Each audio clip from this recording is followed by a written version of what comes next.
ప్రతి సగటు మానవుడు జీవితంలో ఒక్కసారైనా ఏరోప్లేన్లో ఎగరాలి, విదేశాలకు వెళ్ళాలని ఆశ ఉంటుంది. కానీ మీకు తెలిసిందే, జూన్ 12కు Air India flight AI 171 takeoff చేసుకున్న కొన్ని నిమిషాల్లోనే కుప్ప కూలిపోయింది. దానికి ఇప్పటికీ 4 రోజుల పైన అవుతుంది. ఎన్నో రీజన్స్ చెప్పుకుంటూ వచ్చారు. ఉగ్రకోణం ఉందా, ఏమైందన్నది ఎవరికి తెలియదు. కానీ మీరు 2 రోజుల నుంచి న్యూస్ వింటున్నారు. ఏంటి, ఒకేసారి 2 ఇంజన్లు ఫెయిల్ అయినట్టు అండ్ ఇంజన్కి కంప్లీట్గా ఫుయిల్ కనెక్షన్ అయితే ఆయిల్ రావాల్సింది ఉందో ఆగిపోయినట్టుగా న్యూస్ వస్తుంది. అది ఎంతవరకు నిజము, అసలు ఈ ఉగ్రకోణం ఉందా లేదా, అసలు ఫ్లైట్ ఎగిరే ముందు అంటే విమానం టేకప్ చేసే ముందు జాగ్రత్తలు ఎలాంటివి తీసుకుంటారు? ఈరోజు మనతోటి సురేష్ కొచ్చాటిల్ గారు, సీనియర్ జర్నలిస్ట్ మనతోటి ఉన్నారు. అన్న వెల్కమ్. అన్న, ఏం జరిగింది అంటారు అసలు? ఎందుకంటే చాలాసార్లు నేను న్యూస్లో చూశాను, నేను ఉగ్రకోణాలు చాలా ఉంటాయి. ఇప్పుడు ఎగ్జాంపుల్గా మా టెర్రర్ అటాక్ అయితే న్యూయార్క్లో జరిగిందో, వాళ్ళు సతాగా తీసుకుపోయి ట్విన్ టవర్స్ని కొట్టారు. అలాంటిది ఒక సైకో పైలట్ కూడా ఒక మౌంటైన్ కొట్టినట్టు ఒకసారి నేను న్యూస్లో చదివాను. ఇక్కడ ఏం జరిగి ఉంటుంది అసలు? ఇక్కడ 2 కారణాలు ఉన్నాయి దీనికి. యాక్చువల్లీ ఒకటే కారణం, ఎయిర్క్రాఫ్ట్ది ఫ్యూయల్ ఇంజిన్స్కి సప్లై చేసే స్విచెస్ ఒకటి తర్వాత ఒకటి ఆఫ్ అయిపోయింది. ఈ స్విచెస్ ఒక రివర్స్ కంట్రోల్ ఉంటుంది ఎయిర్క్రాఫ్ట్, దాని కింద ఉంటుంది అన్నమాట. ఒక 2 సంవత్సరాల ముందు, ఆల్మోస్ట్ ఒక 16 నెలలు అని చెప్పొచ్చు, బోయింగ్ ఒక అడ్వైజరీ ఇష్యూ చేశారు. ఈ స్విచెస్తో ప్రాబ్లం ఉంది, మీరు కావాలంటే మార్చుకోండి, యూ మే అని చెప్పారు. You may change the switches. ఈ పర్టికులర్ ప్లేన్ గురించి అంటున్నారా, లేకపోతే dream liner? Okay. The problem ఉంది, దీనికి ఇంకొక మోడల్ కూడా ఉంది. 2 మోడల్స్కి ఈ ప్రాబ్లం వస్తుంది, ఇంజిన్ ఫ్యూయల్ స్విచ్ ఆఫ్ అయిపోతుంది. సో మీరు కావాలంటే స్విచెస్ మార్చుకోవచ్చు అని చెప్పారు. నా ఇది మార్చాలంటే 1700 డ్రీమ్ లైనర్లు, 1300 మిగతా మోడల్ ఎయిర్క్రాఫ్ట్ అన్ని మార్చాలంటే బోయింగ్కి పెద్ద బిల్లు పడుతుంది. ఎందుకంటే బోయింగ్ దీని స్విచెస్ ఇవ్వాల్సి వస్తుంది. మీరు బయట నుంచి కొనలేరు. మనం కార్ పార్ట్లు రామ్కోట్ వెళ్ళి కొన్నట్లట్లా కాదు. ఒరిజినల్ పార్ట్ వాళ్ళ కంపెనీ దగ్గర నుంచి తీసుకోవాలన్నమాట. అది బోయింగ్ ఇవ్వాలి, ఎందుకంటే ఎయిర్క్రాఫ్ట్ ప్రాబ్లం, అది వాళ్ళ ఎయిర్లైన్ ప్రాబ్లం కాదు. ఈ మే అని వర్డ్ చాలా చాలా చాలా డేంజరస్. ఎందుకంటే యూ షుడ్ అంటే వాళ్ళు మారుస్తారు.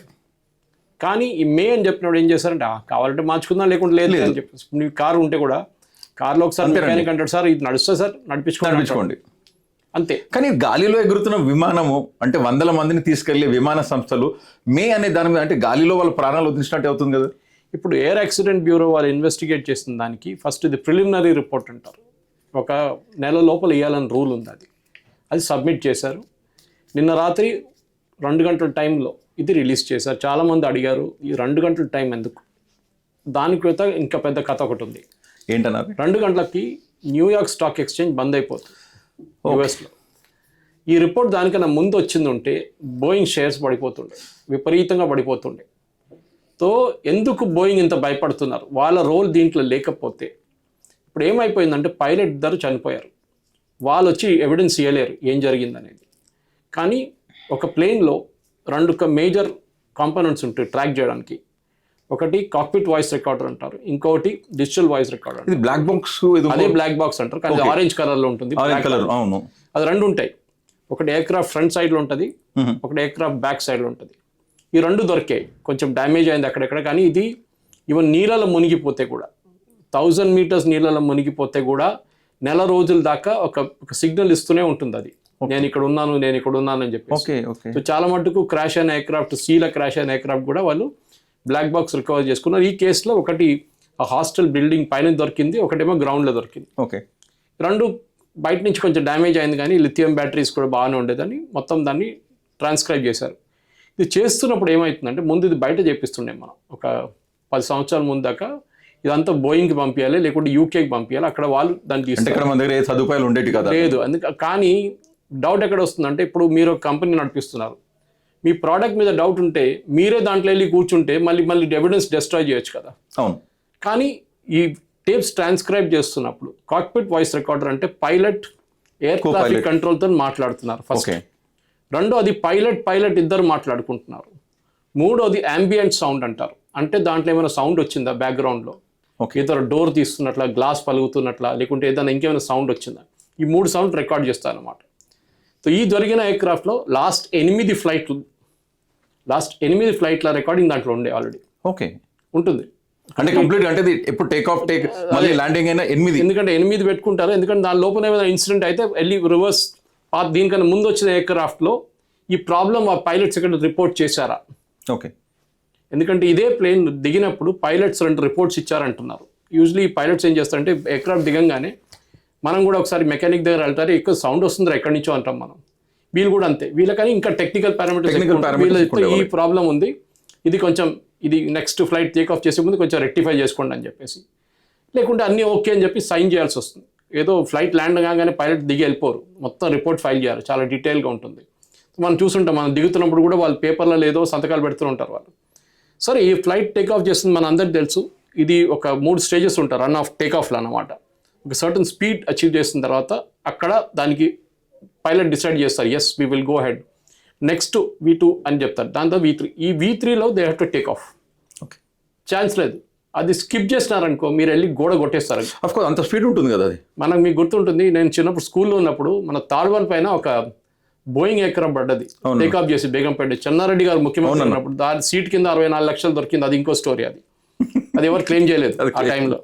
ఆ ప్లేన్ బేగంపేట ఎయిర్పోర్ట్ నుంచి టేక్ ఆఫ్ చేసి తాడ్వాన్ రోడ్ మీద వెళ్ళబడ్డది. అప్పుడు చిన్న రోడ్ అది, ఎయిర్పోర్ట్ గొడవ క్రాష్, ఫైర్ పట్టలేదు, అది అక్కడే రోడ్ మీద పడ్డది అంతే. ఎవరు చనిపోలేదు కూడా యాక్సిడెంట్లో. ఎట్లా జరిగింది తెలుసు, అది చాలా మిస్టరీ ఉండేది పెద్దది. ఇక్కడ కూడా అదే జరిగింది. అంటే ఎయిర్క్రాఫ్ట్ ఎప్పుడు ల్యాండింగ్ టేక్ ఆఫ్ టైంలో ఇంజిన్ పైన మ్యాక్సిమం పవర్ ఉంటుంది, maximum power, specially take off స్టేజ్లో. ఎందుకంటే మీకు ఆ హైట్ రావాలంటే మెయింటైన్, భూమి మీద ఉన్నది గ్రావిటీని వదిలేసి గాలిలోకి పోవాలంటే గాలిలో వెళ్ళిన తర్వాత ఒక 10 నిమిషాల తర్వాత మీరు అబ్జర్వ్ చేసి ఉంటారు, 10 నిమిషాల దాకా ఎవరు లేవరు, ఎయిర్ హోస్టెస్ అందరూ వాళ్ళ ప్లేస్లో కూర్చుంటారు. దాని తర్వాత లోపల నుంచి వాళ్ళకి ఒక ఇన్స్ట్రక్షన్స్ వస్తుంది, బెల్ ఒక సీక్వెన్స్ ఉంటుంది. దాని తర్వాత పైలట్ అంటారు, yes now you can switch off the seat belt అంటారు, ఆ సైన్ కూడా వెళ్ళిపోతుంది సీట్ బెల్ట్. అంటే ఎయిర్క్రాఫ్ట్ ఒక 15,000 ఫీట్కు వెళ్ళిపోయింది అనమాట.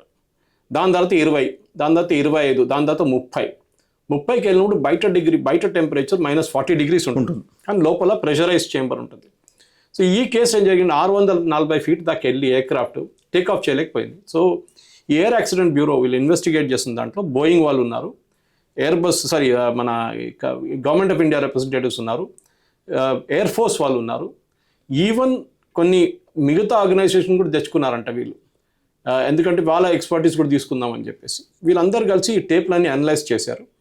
సో ఈ కాక్పిట్ వాయిస్ రికార్డర్లో మాట్లాడుతున్న సీక్వెన్స్ అంతా ఉంది. కానీ ఇప్పుడు కూడా కాంట్రవర్సీ ఏంటంటే వీళ్ళు చెప్తున్న కాక్పిట్ వాయిస్ రికార్డర్లో 2 వస్తున్నాయి కాన్వర్జేషన్, ఒకటే కాన్వర్జేషన్ కనిపిస్తుంది, మిగతా ఎందుకు రిలీజ్ చేయలేదు? ఏమొచ్చిందన్న, వాళ్ళు ఏం మాట్లాడుకున్నారు? అది ఈ ఎయిర్క్రాఫ్ట్ టేక్ ఆఫ్ చేసే ముందు ఒక పైలట్ ఇంకో పైలట్ దగ్గర అడుగుతున్నాను, నువ్వు ఫ్యూయల్ స్విచ్ ఆఫ్ చేసావా అని అడుగుతున్నాడు. స్విచ్ ఆఫ్ చేయడం 2 స్విచెస్ ఉంటాయి, ఒకటి ఇంజిన్ లెఫ్ట్ ఇంజిన్, ఒకటి జనరల్ గా స్విచ్ ఆన్ ఉంటేనే కదా ఫ్లైట్ అనేది టేక్ ఆఫ్ అవుతుంది. స్విచ్ ఆన్ లో మనం గ్రౌండ్ వచ్చి పుష్ బ్యాక్ చేస్తారు, మీరు చూసుంటారు. ఎయిర్క్రాఫ్ట్ ట్రాక్టర్ పుష్ చేసి ఇంజిన్ ఆన్ ఉండదు. ఓకే, ఆ పుష్ బ్యాక్ చేసిన తర్వాత ట్రాక్టర్ వెళ్ళిపోతుంది, దాని తర్వాత ఆన్ చేస్తారు. ఓకే, ఆన్ చేసి ఒక 30 సెకండ్ నడిపిస్తారు ఇంజిన్ కంటిన్యూస్. అప్పుడు కింద కొంచెం టెక్నీషియన్స్ ఉంటారు ఎయిర్క్రాఫ్ట్ కిందనే, వాళ్ళు దీని పారామీటర్స్ చెక్ చేస్తూ ఉంటారు. ఒక ప్లగ్ పాయింట్ పెట్టేసి ఒక దాంట్లో ఎయిర్క్రాఫ్ట్ ఇంజిన్ మొత్తం పారామీటర్స్ వాళ్ళు ఒక ల్యాప్టాప్లో చూస్తూ ఉంటారు, పైప్యాడ్ లాంటి దాంట్లో చెక్ చేసి ఒకసారి ఓకే అనగానే వాళ్ళు పైలట్ ఇన్ఫార్మ్ చేస్తారు, పైలట్ సేస్ ఓకే నా, అప్పుడు వాళ్ళు పక్కనకి వెళ్ళిపోతారు, ఎయిర్క్రాఫ్ట్ టేక్ ఆఫ్ చేస్తుంది. ఆ పాయింట్లో ఫ్యూల్ ఉండే, 2 ఇంజిన్స్లో ఫ్యూల్ ఉండే, కానీ రన్వే ఎండ్ దాకా వెళ్తున్నా అంటే మోస్ట్లీ ఒక 3-4 నిమిషాలు తీసుకుంటారు రన్వే ఎండ్. అక్కడ వెళ్ళినప్పుడు ఫ్యూల్ ఉండే, టేక్ ఆఫ్ ఫస్ట్ స్టేజ్కి వచ్చినప్పుడు ఫ్యూల్ ఉండే, సెకండ్ స్టేజ్కి వచ్చినప్పుడు ఫ్యూల్ ఉండే, 3వ స్టేజ్కి వచ్చినప్పుడు సడన్గా క్లైమ్ చేస్తున్నాడు పైలట్. డౌట్ వచ్చింది, ఏ పైలట్ ఎవరికి అడిగేది తెలియదు, ఈ పైలట్ ఫ్లై చేస్తుంది, ఈ ప్లేన్ పైలట్ చేస్తుంది, ఈసారి కో పైలట్ ఫ్లై చేస్తున్నారు. ఎప్పుడు అంతే ఉంటుంది, ఫస్ట్ ఆఫీసర్ ఫ్లై చేస్తారు, లేకుంటే పైలట్ కమాండర్ ఫ్లై చేస్తారు, ఎందుకంటే వీళ్ళకి కాన్స్టెంట్ ట్రైనింగ్ ఉంటుంది. కానీ పైలట్ చూస్తూనే ఉంటాడు, ఆయన కంట్రోల్లో ఉంటుంది, మొత్తం కమాండర్ చేతిలో ఉంటుంది. టేకింగ్ ఆఫ్ టైంలో ఎవరో ఇద్దరులో అక్కడికి ఎవరో అడిగారు, ఎందుకు ఫ్యూల్ ఎందుకు స్విచ్ ఆఫ్ చేసావని అడిగితే నేను చేయలేదన్నాడు. ఇదంతా మైక్రో సెకండ్స్ జరిగింది. 2 సెకండ్. ఒక చిన్న డౌట్ అండి, నేను ఎందుకు అంటున్నానంటే మీరైనా నేనైనా ఏ కామన్ వ్యక్తి అయినా కూడా మనము ఎయిర్పోర్ట్కి వెళ్తాము, మనము బ్యాగేజ్ చెకింగ్ అవుతుంది, మన పని ఏంటి ట్రావెలింగ్, బట్ మనం జనరల్గా చెక్ చేయము. ఇప్పుడు మన కార్ కూడా డ్రైవర్ ఉన్నాడు అనుకోండి, మనం ఏం అడగం, డ్రైవర్ సార్ ఇంజన్లో సౌండ్ వస్తుంది, పెట్రోల్ అంటే మనతో మాట్లాడితే మనం చూడం. సెల్ఫ్ డ్రైవ్ చేసే వాళ్ళు కొంచెం చూసుకుంటుంటారు. నేను ఏమంటానన్నా, ఇంత ఒక ఫ్లైట్ చిన్న డెస్టినేషన్ ఒక హైదరాబాద్ నుంచి బాంబే పోతుంది, హైదరాబాద్ నుంచి ఢిల్లీ పోతుంది కూడా ఇంటర్నేషనల్ అంటే కొన్ని వేల కిలోమీటర్లు సముద్రం మీద ట్రావెల్ చేయాలంటే 10,000 పర్ఫెక్ట్ ఫిట్ ఉండాలి కదా. అంటే ఈ ప్రోటోకాల్స్ అనేటివి చూసుకోలేదా? చూసుకున్నారు. ఇంతకే ప్రోటోకాల్స్ ఉంటాయన్న దీనికి ప్రోటోకాల్స్ అంటే ఇప్పుడు మనం గ్యాట్విక్ వెళ్ళే ఎయిర్క్రాఫ్ట్ అనగానే మనకు 8 గంటల నుంచి 9 గంటల ఫ్లైట్ అది. ఏదో ఢిల్లీ నుంచి హైదరాబాద్ 2 hours, బాంబే నుంచి హైదరాబాద్ 50 నిమిషాలు కాదు ఇది. సో ఫ్యూయల్ కూడా 10,000 కిలోలీటర్ ఫ్యూయల్స్ ఉండే అంట దాంట్లో. అంటే అంత నింపుకున్నారు. మొత్తం 8 hours ఫ్లై చేయాలి, 8.5 hours ఫ్లై చేయాలి. మొత్తం చెక్ చేస్తే ఇదంతా రిలీజ్ చేస్తారు. అదేం కాదు, కానీ యాక్సిడెంట్లు జరుగుతాయి. జరగదని కాదు, ఇప్పుడు మన రోడ్ క్రాస్ చేస్తున్నప్పుడు బండి కూడా చనిపోతారు చాలా. యాక్సిడెంట్ ఎక్కడైనా జరగవచ్చు. కానీ మీరు అడిగిన ప్రశ్నకి ఒక ఎయిర్క్రాఫ్ట్ లాంటి ఇట్లాంటి హైటెక్ ఎయిర్క్రాఫ్ట్లో చాలా మటుకు బ్యాకప్ ఉంటుంది. ఇప్పుడు ఈ అడిగిన ప్రశ్న తర్వాత ఏమైందంటే వీళ్ళకి తెలిసిపోయింది లిఫ్ట్ ఆఫ్ టైంలో పవర్ లేదు ఇంజిన్లో ఫ్యూయల్ సప్లై కట్ ఆఫ్ అయింది. ఇమ్మీడియట్లీ వాళ్ళు ఏం చేశారంటే రీయాక్టివేట్ చేశారు. 2 స్విచెస్ మళ్ళీ ఆన్ చేశారు. ఆన్ చేస్తే ఒక్క ఇంజిన్లో ఫుల్ పవర్ వచ్చేసింది. రెండో ఇంజిన్లో వీళ్ళు ఇది ఆఫ్ చేసిన తర్వాత ఇది ఆన్ చేసిన తర్వాత నెక్స్ట్ ఆన్ చేసేది, దానికి ఇంకా కొంచెం టైం తీసుకుంది. అది గిట్ట మొత్తం ఆ టైంకి వచ్చేస్తుండే ఎయిర్క్రాఫ్ట్ ఇంకా పైకి వెళ్ళిపోయింది. కానీ ఆ టైంలో సెకండ్స్ ఎంత 5-10 సెకండ్లు జరిగింది మొత్తం ఇదంతా కంప్లీట్ సీక్వెన్స్. సో ఈ ఒక పైలట్ దగ్గర అడిగే ప్రశ్నకి నువ్వు స్విచ్ ఆఫ్ చేసావంటే నేను చేయలేదని చెప్పి నెక్స్ట్ మేడే కాల్ వచ్చింది. మేడే అంటే ఒక ఇంటర్నేషనల్ ఎమర్జెన్సీ కాల్స్ అయింది. మేడే అంటారు. అప్పుడు టవర్ అడిగారంటే ఏంటి ప్రాబ్లం అనగానే I'm not getting thrust. Thrust అంటే పుష్ చేయడం, పైకి వెళ్ళడానికి నాకు థ్రస్ట్ రావడం. ఇంజిన్లో ఫ్యూల్ లేదు. సో దాని తర్వాత వెళ్ళి క్రాష్ అయిపోయింది. కానీ దానికన్నా ముందు ఈ ఎయిర్క్రాఫ్ట్ ఎప్పుడు టేక్ ఆఫ్ చేసినప్పుడు ల్యాండింగ్ టైంలో ఏదైనా టైంలో ఈ ఇంజిన్ స్విచ్ ఆఫ్ అయిపోయింది అనుకోండి, ఆ టైంలో వీళ్ళు ఇమ్మీడియట్గా ర్యాట్ అనేది ఒక టర్బైన్ అన్నమాట. దీని పవర్ ఏంటంటే మొత్తం పవర్ ఎగిరిపోయింది అనుకోండి ఎయిర్క్రాఫ్ట్లో, ఇది ఒక బ్యాకప్ పవర్ ఇస్తుంది. Okay, emergency power. మన ఇంట్లో యూపీఎస్ పెట్టుకుంటాం, లేకుంటే మన లేకుంటే ఇన్వర్టర్ పెట్టుకుంటాం ఇంటికాడ. ఒక లిమిటెడ్ పీరియడ్ దాకా పనిచేస్తుంది అది. దాని పని ఏంటంటే ఈ హైడ్రాలిక్ సిస్టమ్స్ ఎయిర్క్రాఫ్ట్ చాలా ఇంపార్టెంట్. ఎందుకంటే బ్రేక్ పవర్ ఇదంతా దాంట్లో ఉంటుంది అనమాట, బ్రేకింగ్ పవర్ అంతా. ఇది కిందకు దిగడానికి లేకుంటే టేక్ఆఫ్ చేసిన టైంలో ఈ ఎమర్జెన్సీ సప్లై ఇస్తుంది అది. దాని తర్వాత మీరు ఒక హైట్కి వెళ్ళిన తర్వాత మళ్ళీ అడ్జస్ట్ చేసుకోవచ్చు. అది డిప్లాయ్ అయింది. అది మనకు ఆ వీడియో షాట్లో కనిపించింది. ఎయిర్క్రాఫ్ట్లో ఉన్న మన ఇక్కడ సీసీటీవీ విజువల్స్, ఇంకో అబ్బాయి టెర్రస్ మీద తీసిన విజువల్లో అది క్లియర్గా కనిపిస్తుంది. సో ఏం జరిగిందంటే ఆ ర్యాట్ డిప్లాయ్ అయింది అనమాట. అంటే 2 ఇంజిన్స్ పోయినాయని అప్పుడే తెలిసిపోయింది. కానీ దాని పవర్ సరిపోదు ఆ టైంలో. టేక్ఆఫ్ స్టేజ్లో అది పనికిరాదు. ల్యాండింగ్లో అప్పుడు కూడా పనికి వస్తుంది, కానీ టేక్ఆఫ్ స్టేజ్లో పనికిరాదు. 2-3 పైలట్స్ దగ్గర మాట్లాడాను దీని గురించి, వాళ్ళు కూడా అదే అంటున్నారు. టేక్ఆఫ్ స్టేజ్లో ఎక్కువ దానికి ప్రసక్తి లేదు. దిగేటప్పుడు ఇప్పుడు ఎయిర్క్రాఫ్ట్లో కూడా మీరు బర్డ్ హీట్ అంటారు. ఫస్ట్ బర్డ్ హీట్ జరగలేదు అంటున్నాను. నెక్స్ట్ ఫైర్ కూడా ఎయిర్క్రాఫ్ట్లో ఒక ఎయిర్క్రాఫ్ట్ ఇంజిన్ ఫైర్ పట్టుకుంటే యూజువల్లీ టేక్ఆఫ్ స్టేజ్లో వాళ్ళ స్టాండర్డ్ ఇన్స్ట్రక్షన్ చెప్పిన ఒక సీనియర్ పైలట్ చెప్పారు నాకు, is continue with the flight. ఒక హైట్కి వెళ్ళిన తర్వాత then you shut off the engine and then come back landing. Okay, ఇది స్టాండర్డ్ ప్రొసీజర్. ఈవెన్ ల్యాండింగ్ టైంలో ఫైర్ పట్టుకుందంటే ఒక ఇంజిన్లో ల్యాండ్ ఫస్ట్, దాని తర్వాత చూసుకుందాం మిగతాది. ఎయిర్లో ఉండి సర్కస్ చేయకు, ఇట్ ఈస్ వెరీ రిస్కీ అన్నమాట. అదే నేను చెప్పిన దానికి ల్యాండింగ్ అండ్ టేక్ఆఫ్కి చాలా డేంజరస్. మ్యాక్సిమం థ్రస్ట్ ఇంజిన్ మీద ఉంటుంది. చిన్న ఒక ప్రాబ్లం వస్తే కూడా చాలా డేంజరస్గా ఉంటుంది సిచ్యువేషన్. కానీ ఇది ప్రిలిమినరీ రిపోర్ట్, ఇది వచ్చింది ఓన్లీ ప్రిలిమినరీ. నేను ఏమంటున్నాను అంటే ఇది ఆపరేషన్ సింధూర్ జరిగిన తర్వాత కొన్ని రోజులకే జరిగింది కాబట్టి, ఎందుకైనప్పటికీ పాత మీరు మనకు కనిష్క విమానం ప్రమాదం చూసుకోండి, ఖలిస్తాన్ వాళ్ళు చేసింది, లేకపోతే వరల్డ్ ట్రేడ్ సెంటర్ మీద చూసింది, ఇవన్నీ ఉగ్రదాడులే. నేనేమంటున్నాను అంటే ఇక్కడ ఏమైనా ఛాన్సెస్ ఏమైనా ఉన్నాయా, ఏమైనా జరిగినట్టు? దీంట్లో లేదు. దీంట్లో మెయిన్గా టెక్నికల్ ఫాల్ట్ తెలిసిపోయింది చాలా క్లియర్గా. అది ఎందుకు జరిగింది అనేది క్వశ్చన్. ఇప్పుడు మాన్యువల్గా ఏ పైలట్ స్విచ్ ఆఫ్ చేయరు, ఇట్స్ సూసైడల్ థింగ్, అందరికి తెలుసు. ఇంకోటి దీని పాత ఒక ప్రాబ్లం ఉండే మీకు చెప్పాను చూడండి. దానికన్నా ముందు కూడా వీళ్ళు ఈ స్విచ్ ఆఫ్ మిగతా స్విచెస్ లాగా టక్ టక్ టక్ అని బెడ్రూమ్లో లైట్లో ఆఫ్ చేస్తూ ఆన్ చేస్తూ ఉంటుంది చూడండి ఇంటికాడ. అట్లా కాకుండా ఈ ఫ్యూయల్ స్విచెస్కి ఒక కవర్ పెట్టారు పైన. యాక్సిడెంటల్గా చెయ్యి ఎక్కడెక్కడ వెళ్తున్నప్పుడు తాకింది అనుకుంటే ఆఫ్ అయిపోతుంది. సో వీళ్ళు ఏం చేశారంటే ఒక కవర్ పెట్టారు దానిపైన. ఆ కవర్ని గుంజి ఇది ఆన్ చేయాలన్నమాట, ఆఫ్ చేయాలన్నమాట. అంటే యాక్సిడెంటల్ కూడా చేయి తాకినా ఆఫ్ అయ్యే పొజిషన్. దానికి మీకు మినిమం ఒక 2 సెకండ్లు పడుతుంది. ఓకే, కానీ ఈ ఒక్క ఇంజిన్ నుంచి ఇంకొక ఇంజిన్ స్విచ్ ఆఫ్ అయ్యేది 1 సెకండ్లో జరిగిందంట యాజ్ పర్ డేటా. అది హ్యూమన్లీ ఇంపాసిబుల్. మీరు కవర్ తీస్తారు, స్విచ్ ఆఫ్ చేస్తారు, మళ్ళీ కవర్ దింపుతారు, ఈ కవర్ ఆన్ చేస్తారు, మళ్ళీ స్విచ్ ఆఫ్ చేస్తారు. మీకు మినిమం ఒక 2 నుంచి 3 సెకండ్లు కావాల్సి వస్తుంది. ఇది 1 సెకండ్లోనే ఒక ఇంజిన్ ఆఫ్ అయిపోయింది, నెక్స్ట్ సెకండ్లో నెక్స్ట్ ఇంజిన్ ఆఫ్ అయిపోయింది. సో ఇప్పుడు ప్రిలిమినరీ రిపోర్ట్ వచ్చిన తర్వాత ఏం చేస్తారంటే ఫైనల్ రిపోర్ట్కి ఇంకా 6 నెలల టైం ఉంటుంది. ఓకే, దాంట్లో ఇంకా చాలా డీటెయిల్ అనాలిసిస్ చేస్తారు. వీళ్ళు ఏం చేస్తారంటే మెయిన్గా ఇదే డేటా తీసుకొని సిమ్యులేటర్లు వేస్తారు. ఓకే. ఇప్పుడు మన దగ్గర ముందు ఫిరోజ్గూడలో ఉండే, ఇప్పుడు ఉందో లేదో తెలియదు, అది ఎయిర్ ఇండియాది సిమ్యులేటర్. అంటే ఎయిర్ క్రాఫ్ట్ ఫ్లై చేస్తున్నట్లు ఉంటుంది. కరెక్ట్, వాళ్ళు ట్రైనింగ్ దాంట్లో ఇస్తారు. వాళ్ళు ఒక పెద్ద రూమ్ ఉంటుంది, దాంట్లో అదే ఎయిర్ క్రాఫ్ట్. ఐ థింక్ నేను మధ్యన మూవీ చూసాను, Amitabh Bachchan and Ajay Devgan the Thiruvananthapuram accident case. దానికి సేమ్ థింగ్ వాళ్ళు ఏం చేస్తారంటే, ఇది ఫ్లై చేస్తున్నప్పుడు కావాలని చెప్పి వీళ్ళు దిగుతున్నప్పుడు, ఈ టేక్ ఆఫ్ చేస్తున్నప్పుడు మళ్ళీ ఇది రిప్లికేట్ చేస్తారు. ఓకే. రెప్లికేట్ చేస్తున్నప్పుడు ఎగ్జాక్ట్లీ ఏం జరిగింది తెలిసిపోతుంది. ఓకే. సురేష్ గారు, నాకు ఇప్పుడు ఒక్కటి అంటే బేసిక్గా అంటే ప్రతి మనిషికి డౌట్ ఉంటుంది, అంటే మనం ప్రాణాలకు గ్యారంటీ లేకుండా మనం ఇట్లా విమానంలో ప్రయాణించాల్సి వస్తుందని.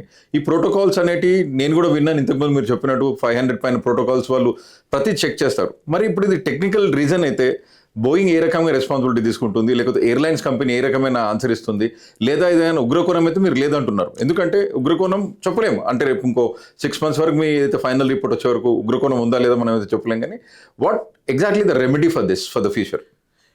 I'm not a technical expert, కానీ నేను ఈ పైలట్లతో మాట్లాడి, వాళ్ళతో టెక్నీషియన్స్తో మాట్లాడి, రిటైర్డ్ వాళ్ళతో మాట్లాడి, ఇది నాకు ఒక లాస్ట్ 6 hours వచ్చిన ఒక అవగాహన అన్నమాట ఇది. సో మెయిన్గా ఇప్పుడు ఏం జరుగుతుందంటే, ఈ టేక్ ఆఫ్లో జరిగిన ఈ అవకతవకలు ఏ జరిగిందో, ఎస్పెషలీ స్విచెస్ తెలిసిపోయింది, ప్రాబ్లం ఏమో తెలిసిపోయింది. ఇప్పుడు అది ఆటోమేటిక్లీ స్విచ్ ఆఫ్ అయిపోయిందా? ఎందుకంటే పైలట్ అయితే డినై చేశారు, నేను చేయలేదని, ఆఫ్ చేయలేదని ఇంకో పైలట్ ఆ పైలట్కి చెప్తున్నాడు. అంతే కదా, ఒక పైలట్ క్వశ్చన్, నేను మీరు క్వశ్చన్ వేసాను అంటే నాకు తెలియదు కాబట్టి మీకు క్వశ్చన్ వేసాను, మీరు కూడా నాకు తెలియదు అన్నారంటే సంథింగ్ హ్యాపెండ్. సో దాని గురించి ఇప్పుడు this is only preliminary report అంటారు. దీని ఫైనల్ రిపోర్ట్ 6 నెలలు తీసుకుంటుంది. దాంట్లో ఇంకా ఎక్స్టెన్సివ్ డేటా వెళ్ళిపోతారు అనమాట. మొత్తం ఎయిర్క్రాఫ్ట్ అన్ని పారామీటర్స్ ఇంకోసారి చెక్ చేస్తారు.